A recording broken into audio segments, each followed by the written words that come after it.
Olá, bom dia. Mais uma vez, muito obrigado pela sua companhia. Está começando mais um programa Agronegócio e eu desejo que você tenha um dia muito abençoado hoje. E no programa de hoje nós vamos falar do mercado da carne de frango que superou as vendas nesse semestre em relação ao semestre do ano passado. Vou comentar do mercado do leite spot, que sofreu queda no preço do litro. Vamos falar de uma das mais importantes safras que o Brasil vai cultivar em 23 e 24. Muita incerteza, mercado confuso e turbulento. E eu vou comentar também do mercado da carne suína, que superou o volume do primeiro semestre do ano passado.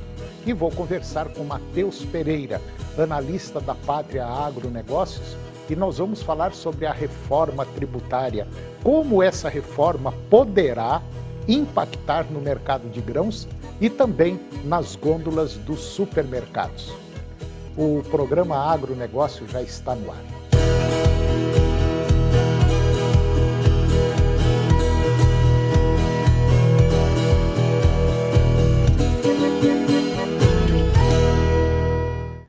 Eu começo o programa de hoje falando sobre o mercado do leite spot. Leite spot é aquele leite comercializado entre os laticínios. Isto é, um laticínio compra leite do produtor e vende para outro laticínio. O índice de custos de produção de leite, o ICP Leite da Embrapa, apresentou nova queda no mês de maio e foi o segundo mês consecutivo com essa ocorrência. E comparado ao mesmo período do ano passado, maio de 2023, obteve um custo de produção 4% menor que maio de 2022.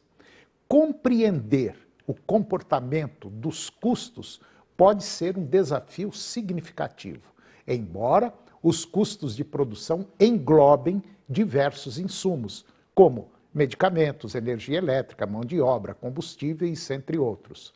Os custos com alimentação, que é o volumoso e concentrado, são os mais relevantes. Após uma sequência de baixas, as primeiras variações positivas no preço do leite spot voltam a aparecer, com Minas Gerais, Goiás e São Paulo aumentando as suas médias.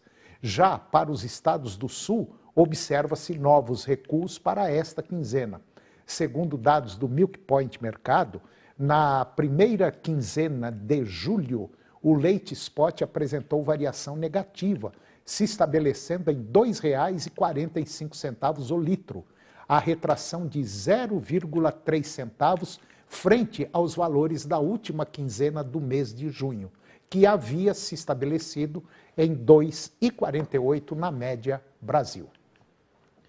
E agora você vai ver que o mercado da carne de frango superou as vendas nesse semestre em relação ao semestre do ano passado.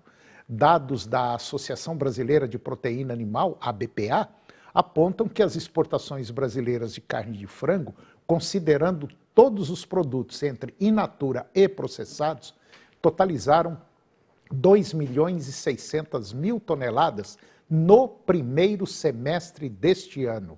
O número supera em 8,5% as vendas internacionais realizadas nos primeiros 6 meses do ano passado, com 2.400.000 toneladas. A receita acumulada ao longo do primeiro semestre alcançou 5 bilhões e 100 milhões de dólares, saldo que supera em 9% os números acumulados entre janeiro e junho do ano passado, com 4 milhões e 700 mil dólares.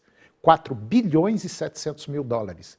Considerando apenas o mês de junho, as exportações brasileiras de carne de frango alcançaram 446 mil toneladas, número 3,2 vezes superior ao registrado em mesmo período do ano passado, com 432 mil toneladas.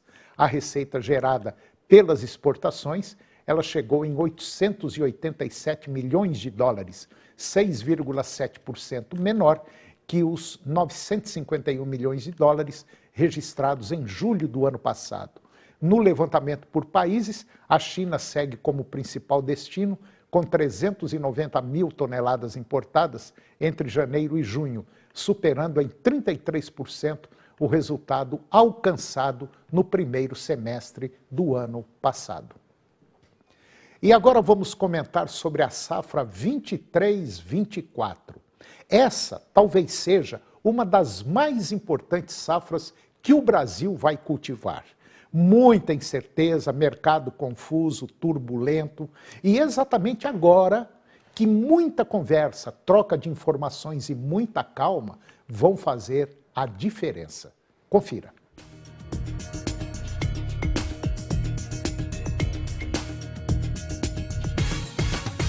Olá, tudo bem?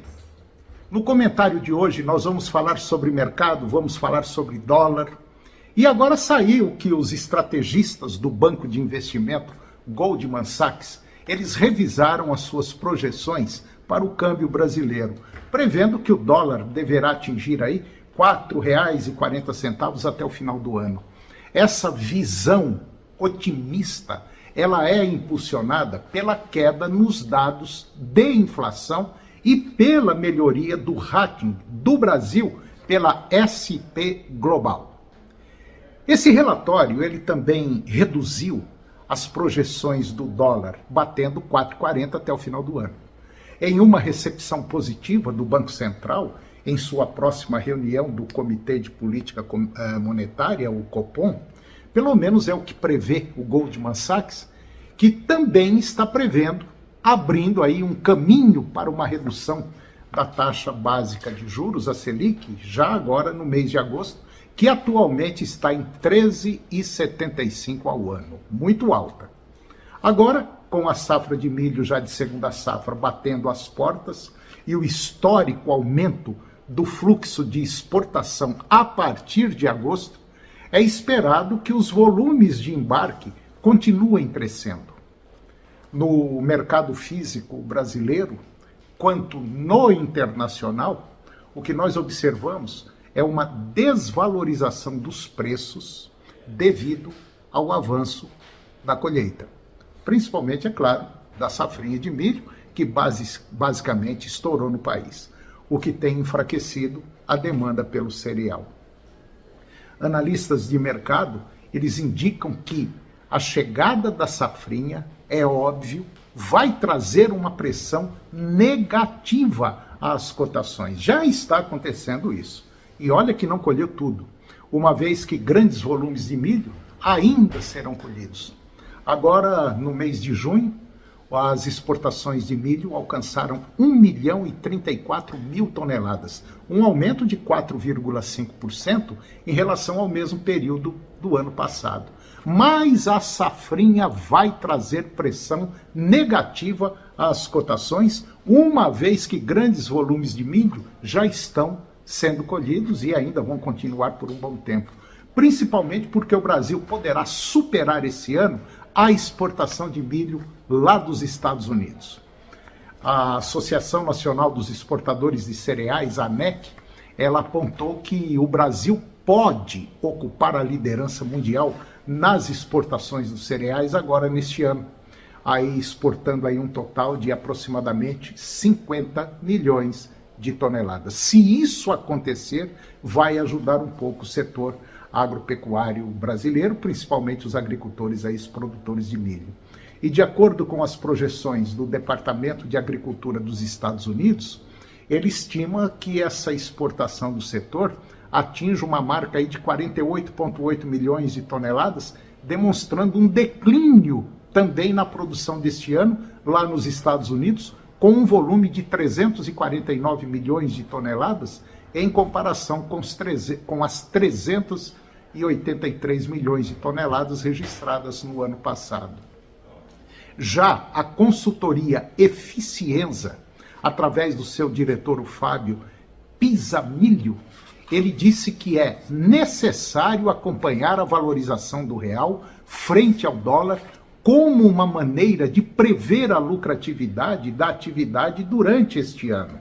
Ele disse também que nós estamos vivendo um processo de valorização da nossa moeda internacionalmente. Isso deixa o produto brasileiro mais barato? mas pode afetar a lucratividade dos produtores brasileiros. Esse desafio ele deve ser pensado principalmente quando consideramos a capacidade de produção do nosso país. Como nós já dissemos, os estrategistas do banco de investimento Goldman Sachs, eles revisaram as suas projeções para o câmbio brasileiro, prevendo aí, como nós já falamos, que o dólar deverá atingir aí R$ 4,40 até o final do ano, o que pode baratear o produto brasileiro, favorecendo as exportações. Mas diante disso tudo, agora é o momento de muita conversa, muita análise, troca de informações e, principalmente, muita calma para o planejamento da safra 23-24. Tem gente que está com a cabeça quente.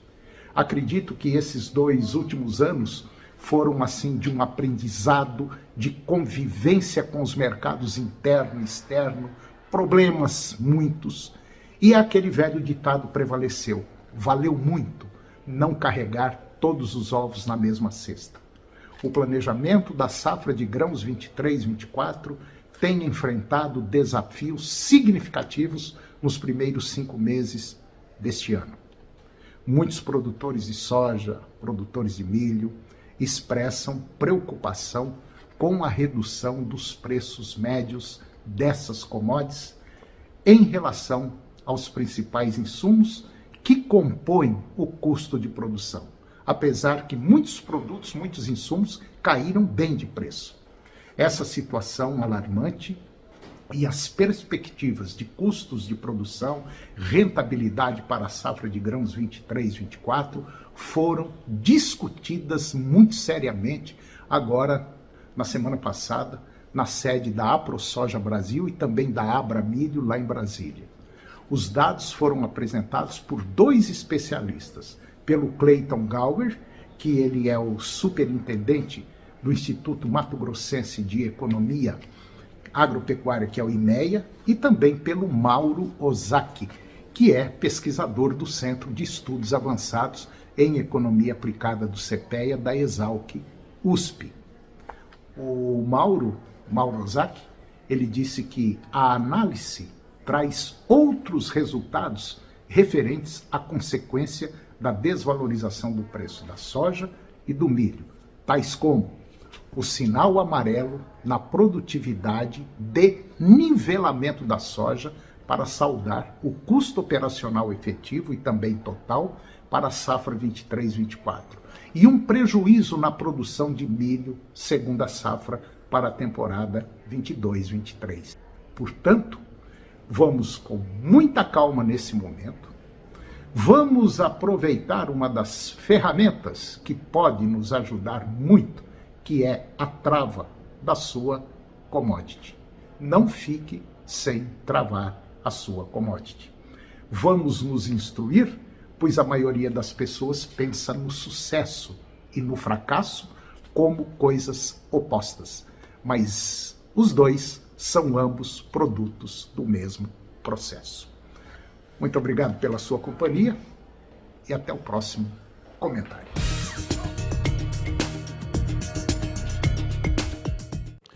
E depois do intervalo eu vou comentar sobre o mercado da carne suína, que superou o volume do primeiro semestre do ano passado, e eu vou conversar com Matheus Pereira, analista da Pátria Agronegócios, e nós vamos falar sobre a reforma tributária, como essa reforma poderá impactar no mercado de grãos e nas gôndolas dos supermercados.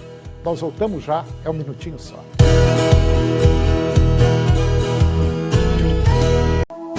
Canal TV Agro, apoio Planalto Máquinas Agrícolas, Revendedor Valtra, Goiânia, Jussara, Itumbiara e Porangatu. Estância Bahia Leilões, Estância Bahia a serviço da pecuária brasileira. Europoços Artesianos, poços com até 800 metros de profundidade. Nutroeste, nutrição animal, tecnologia de resultados a serviço do pecuarista. Volumoso X-Gold Pasto, pastagens com raízes profundas. Canal TV Agro, o canal do agronegócio.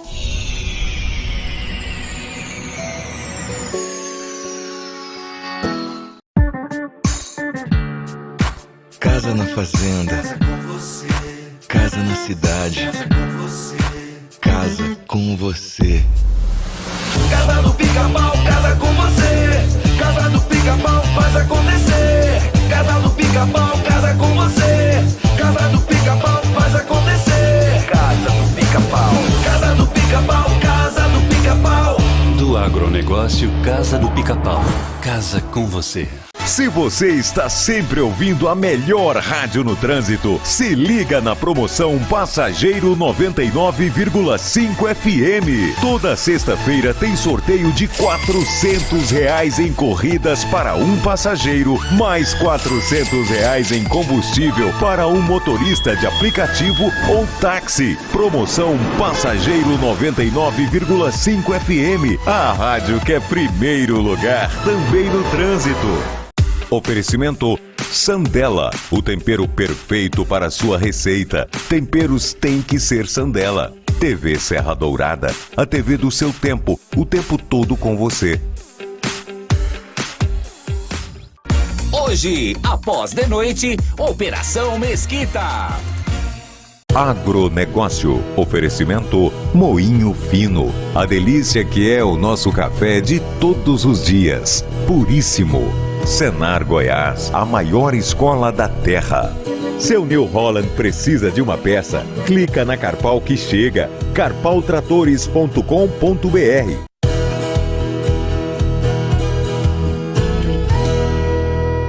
Nós estamos de volta e agora vamos falar sobre água. Precisando de água na sua propriedade? A Europoços Artesianos tem a solução. A Europoços é especializada em perfurações de poços artesianos, tem uma equipe de profissionais altamente qualificada, presta serviços com qualidade e rapidez e faz perfurações em até 24 horas. Equipamentos de última geração e tecnologia, e essas perfurações de poços chegam até a 800 metros de profundidade. A Europoços atende em todo o estado de Goiás.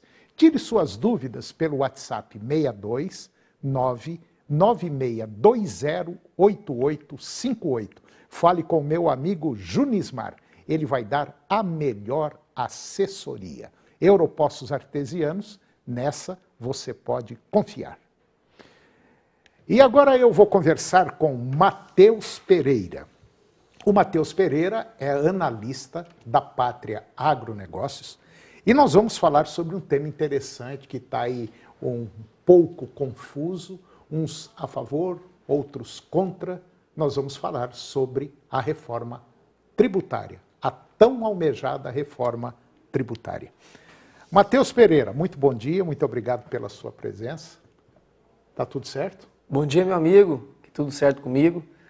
E, de fato, né, temos aí uma nova reforma causando polêmicas, né, para quem está de fora, para quem está lá dentro. Então, progresso é progresso. A gente tem que entender que a atual reforma, ela pode não ser ideal para algum setor ou para outro, porém, pelo menos ela nos dá uma esperança de que este governo tenha, né, caminhos de seguir em diante, não retroceder e realmente caminhar com um horizonte, né, de crescimento para o nosso país. É uma reforma problemática para alguns setores, flexibiliza o entendimento da população como um todo sobre carga tributária, mas sim, Toninho, a gente está... Matheus, eu acho que, claro, como você falou, modernidade, tudo tem que continuar andando e procurando sempre lapidar da melhor maneira possível. Mas eu acho que a reforma mais significativa que tem nesse país é o enxugamento da máquina federal. Exatamente. Se não enxugar essa máquina, pode fazer qualquer tipo de reforma. O que esse governo federal, esse não, e todos, não adianta ficar esse ou aquele, todos, o que gasta de dinheiro, o que joga fora de dinheiro, é muita coisa. Então eu acho que a reforma tinha que começar pela limpeza de casa. Sabe? Se resolver esse problema, o tal custo Brasil, a maioria da população não tem noção o quanto custa manter esse Brasil aqui funcionando. Exatamente, exatamente. E essa reforma até, Antônio, ela tira, né, o poder de alguns estados, que, como aqui em estado de Goiás, temos o Fundeinfra, que é o Fundo de Alocação de Recursos dentro do próprio estado, né, e coloca essa arrecadação para a esfera federal, aonde a gente poderia abrir precedentes para derrubar uma lei Candir, voltar à tributação sobre ICMS nos produtos, né, agropecuários produzidos para exportação in natura, e colocando a arrecadação para Brasília. Então, centraliza ainda mais a arrecadação que hoje ela é distribuída em alguns estados que possuem, né, esses fundos de investimento em infraestrutura, como é o caso de Goiás, Fundeinfra, como é o caso do Mato Grosso, FETAB 1, FETAB 2. Aqui no estado de Goiás, né, já foi uma grande polêmica a aplicação deste fundo, né, que trouxe aí grandes preocupações ao setor produtivo. E essa reforma tributária que agora está em direção a ser tramitada no Senado, é uma reforma que ela não que prevê, mas ela abre uma grande brecha para que a União faça a cobrança desses impostos, né, sobre produção agropecuária, com a arrecadação direta a Brasília, retirando a já dos estados. Então, é uma preocupação, a gente centraliza ainda mais a arrecadação do capital. Pois é, mas vai cortar as pernas da maioria dos estados produtores. Tá, e o grande conflito Só agora. esse problema que vai acontecer. Exatamente. E entra para o Senado, um Senado onde, Antônio, a influência de governos ela é muito maior do que no Congresso. Congresso, né, a gente elege o quê? Por população. A gente tem, enfim, para cada um congressista, um deputado federal, ele é por média da população, enquanto que senadores, né, existe a igualdade de estados. Então a briga dentro do Senado, na reforma tributária, ela deve ser ainda mais acentuada, pois os estados têm mais poder de influência realmente nas decisões dos seus senadores. De maneira geral, eu já ouvi o pessoal aí da Associação Brasileira de Supermercados dizendo que se realmente essa passar do jeito que está aí, a cesta básica, os produtos básicos que a gente compra poderá subir até 60%. Exato, e está tudo muito duvidoso ainda. Pois é. Apesar do governo ter prometido, não ter colocado cesta básica para tributação, a gente tem visto que a proposta da reforma ela abre brechas, sim, para cobrança na esfera estadual. Então, é um grande complicador, Antônio. É um grande complicador. Ô, Matheus, eu acho o seguinte, está difícil para acreditar, não está? Esse é um grande gargalo. A gente, sabe, a gente acredita num, deposita toda a confiança, daí a pouco desmantela tudo, aí você quer acreditar, mas tem meios que faz com que você não acredite. Então, é muito difícil a gente tomar um rumo nesse país. Eu acho que o vento pode estar até a favor do nosso país, mas a posição da vela está no lugar errado. Exatamente, exatamente. E eu até ressaltaria, Antônio, que a reforma tributária atual, né, ela leva quase uma década, né, para entrar em aprovação. Claro, claro. O governo mostrou articulação, mostrou, só que a pauta ela é muito sensível.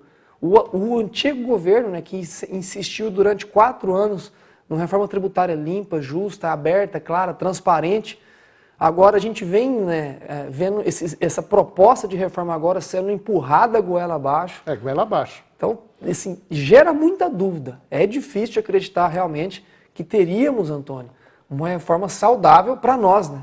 Meros civis, né? Meros cidadãos do Brasil. Então, é complicado realmente a gente entender essa proposta. Matheus, você esteve lá no Mato Grosso agora, recentemente, fazendo uma palestra lá em Água Boa. Água Boa é considerada, talvez, acho que o maior município do planeta na produção de soja. Sim. Como é que está o bochicho dessa reforma tributária? Como é que está a situação do agro lá? Olha, o Mato Grosso é um estado que, por si só, já sofre uma carga tributária sobre a produção pesadíssima. Sim. A maior de todo o nosso país, por conta da presença dos fundos estaduais, o FETAB 1 e 2. Como um não já foi suficiente, criaram-se o 2 para elevar a carga tributária da arrecadação estadual. Então, hoje, ao mato-grossense, a reforma tributária, ela gera, sim, desconforto, como todo empresário do setor agropecuário do nosso país, porém ela pode até, para o mato-grossense, ela pode trazer um certo alívio. Tirar essa carga governamental do Estado de criar cada vez mais que precisa de capital, de arrecadar de quem está produzindo. Então, para o estado específico do Mato Grosso, ela pode ser até favorável. Agora, a gente vai falar de um estado e esquecer das outras 26 federações do nosso país. Então, é aí que a gente tem que realmente entender que para Goiás, a reforma tributária pode ser um grande problema. A gente pode deixar de arrecadar no estadual, colocar na União, reduzir algo que nos deu competitividade como um país, que foi a presença da Lei Candir, que nos deu isenção de ICMS para colocar o nosso produto sob competitividade para exportação. Pois é, mas naquela época era interessante a Lei Candir, foi muito, ainda continua sendo. Agora, a gente tem aí uma carga tributária que, eu vou te falar uma coisa, é difícil da gente suportar o valor que a gente paga dos produtos que a gente produz. Quer dizer, você vai comprar um trator aí, só de imposto que a gente paga, sai de São Paulo, vem para Goiás, você paga o imposto. Lá já paga o imposto para produzir o trator. Chega aqui, você tem que vender, cobrar imposto. Quer dizer, 30%, 40%, talvez 50%. Não precisava isso tudo. E tudo isso para quê? Para manter uma máquina funcionando. Exatamente. Não é para isso que serve o imposto? Exatamente. Agora, eu acho que está faltando planejamento, gestão, está faltando bom senso, está faltando juntar as coisas, sabe? Não, vamos em prol do país. Mas parece que ninguém está assim pensando para valer no brasileiro. Eu acho que a turma está olhando mais para alguns grupos para fortalecer o poder. Eu sempre faço a analogia, Antônio, que o Brasil, se fosse uma empresa, a maneira de fazer receita dessa empresa é o quê? Contribuição. Seria tributos. Como essa empresa arrecada como? Cobrando impostos nossos, dos cidadãos que vão lá comprar o arroz, que vai na prateleira comprar um cafezinho. Para cada compra isso, existe uma parte que vai destinada ao governo. Isso é como essa empresa chamada Brasil gera dinheiro. Agora, como que gasta? Que é o quê? É o nosso presidente, é a nossa máquina pública, é o excesso de realmente funcionarismo público que temos para acarretar, para a gente gerar cada vez, colocar mais dinheiro lá dentro para distribuir para dentro dessa empresa. Então o Brasil hoje é uma empresa que, em vez de pensar em como gastar menos, é uma empresa que, como eu vou fazer para arrecadar mais, para eu poder ter ainda mais pessoas debaixo do meu guarda-chuva, servindo a nós mesmos. É uma empresa inchada. Exatamente. Um lava a xícara, o outro pega o pires, o outro pega a xícara e tem um que põe o café. 3, 4 pessoas para fazer a mesma coisa. Eu acho que é mais ou menos por aí. Bom, e o Matheus é o diretor da Pátria Agronegócios. Se você quiser tirar uma opinião com ele sobre travamento de soja, de boi, de milho, eu acho que está na hora de começar a conversar. Essa é a hora. Procure a Pátria, telefone 629-9674-9280, bate um papo lá, conversa, começa a se planejar agora para não ter surpresa futuramente. Matheus, muito bom dia, muito obrigado e até a próxima. Eu agradeço, meu grande amigo Antônio. Um abraço a todos. Bom, e o programa de hoje chegou ao fim. Eu termino o nosso programa com a seguinte frase: haja com a determinação necessária para não desistir por causa dos pensamentos do passado e nem pelos medos do futuro. Um grande abraço, que Deus nos abençoe e até o próximo programa. TV Serra Dourada SBT Goiânia. As notícias do esporte goiano e nacional do jeito que você gosta. Serra Dourada Esportes. Daqui a pouco, às 11h30. A seguir, Primeiro Impacto Continuação.